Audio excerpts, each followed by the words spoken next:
હવે વાત કરીશું ભર શિયાળે વરસાદની।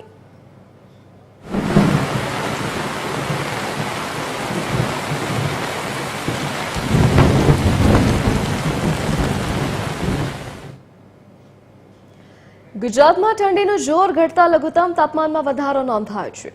રાજ્યમાં ઠંડીમાં ધીમે ધીમે ઘટાડો નોંધાયો છે। જો કે વેસ્ટર્ન ડિસ્ટર્બન્સ સક્રિય થતા હવામાન વિભાગે રાજ્યમાં વરસાદની આગાહી કરી છે। હાલમાં નલિયા 12.5 ડિગ્રી સાથે રાજ્યનું સૌથી ઠંડુ શહેર રહ્યું છે, જ્યારે અમદાવાદ અને ગાંધીનગરમાં તાપમાન 19 ડિગ્રીને પાર પહોંચ્યું છે।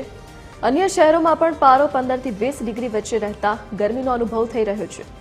આ બદલાતા હવામાનને કારણે નાગરિકોને મિશ્ર ઋતુનો અનુભવ થઈ રહ્યો છે।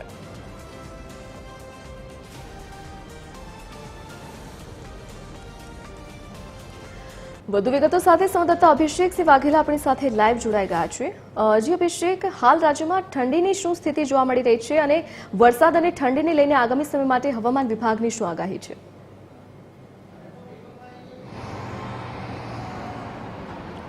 બિલકુલ ધરતી, વાત કરીએ તો છેલ્લા ઘણા સમયથી વાતાવરણમાં મોટા ફેરફાર થતા જોવા મળી રહ્યા છે, જેનું મુખ્ય કારણ જ્યારે પવનો પોતાની દિશા બદલતા હોય છે, વેસ્ટર્ન ડિસ્પર્સન સક્રિય થતું હોય છે, ત્યારે આ પ્રકારની પરિસ્થિતિ જોવા મળતી હોય છે। હાલની પરિસ્થિતિની આપણે જ્યારે વાત કરીએ તો અત્યારે હાલ વેસ્ટર્ન ડિસ્પર્સન જે છે તે સક્રિય જોવા મળી રહ્યું છે અને તેના કારણે વહેલી સવારે થોડીક ઠંડક જોવા મળી રહી છે અને ત્યારબાદ દિવસ દરમિયાનની વાત કરીએ તો અસહ્ય બફારો જોવા મળી રહ્યો છે। અને અત્યારે સૌથી મહત્વપૂર્ણ એ પણ કહી શકાય કે ઠંડીની સાથે સાથે વરસાદની આગાહી જે છે તે પણ કરવામાં આવી રહી છે। શહેર સહિત રાજ્યભરની જ્યારે વાત કરીએ ત્યારે શહેર સહિત રાજ્યભરમાં ધુમ્મસભર્યું વાતાવરણ જોવા મળશે। અત્યારે હાલ હું દ્રશ્ય બતાવવા માંગીશ કે આ અમદાવાદના દ્રશ્ય છે કે જ્યાં વહેલી સવારે જ ધુમ્મસભર્યું વાતાવરણ જે છે તે જોવા મળી રહ્યું છે, સાથે સાથે ઠંડકનો પણ અનુભવ થઈ રહ્યો છે। સૌથી મહત્વપૂર્ણ છે કે અત્યારે હાલ જે પ્રકારે વેસ્ટર્ન ડિસ્પર્સન સક્રિય થયું છે તેના કારણે થઈને વરસાદની આગાહી કરવામાં આવી છે। તેવા વિસ્તારની જ્યારે વાત કરીએ ત્યારે વડોદરા, ભરૂચ, અરવલ્લી, ખેડા, આણંદ, પંચમહાલ, દાહોદ, મહીસાગર સહિતના જે જિલ્લા જે છે એટલામાં ક્યાંક ગાજવીજ સાથે વરસાદ પડે તે પ્રકારની શક્યતા દર્શાવવામાં આવી રહી છે। સાથે સાથે રાજ્યના તાપમાનની જ્યારે આપણે વાત કરીએ ત્યારે સૌથી નીચું તાપમાન નલિયામાં નોંધાયું છે 12.5 ડિગ્રી। તેની સાથે સાથે અન્ય જિલ્લાઓની જ્યારે આપણે વાત કરીએ ત્યારે 15 થી 20 ડિગ્રીની આસપાસનું તાપમાન જોવા મળી રહ્યું છે, જેમાં અમદાવાદમાં 19, ગાંધીનગરમાં 19, ડીસામાં 17, વલ્લભ વિદ્યાનગરની વાત કરીએ ત્યાં 20 ડિગ્રી, વડોદરામાં 20 ડિગ્રી। સાથે સાથે કચ્છ અને સૌરાષ્ટ્ર સહિતના જે વિસ્તારોની વાત કરીએ ત્યાં પણ ભુજ, કંડલા, અમરેલી, ભાવનગર, દ્વારકા, ઓખા, પોરબંદર સહિતના જે જિલ્લાઓ આવેલા છે ત્યાં 15 થી લઈને 20 ડિગ્રી વચ્ચેનું તાપમાન જે છે તે જોવા મળી રહ્યું છે।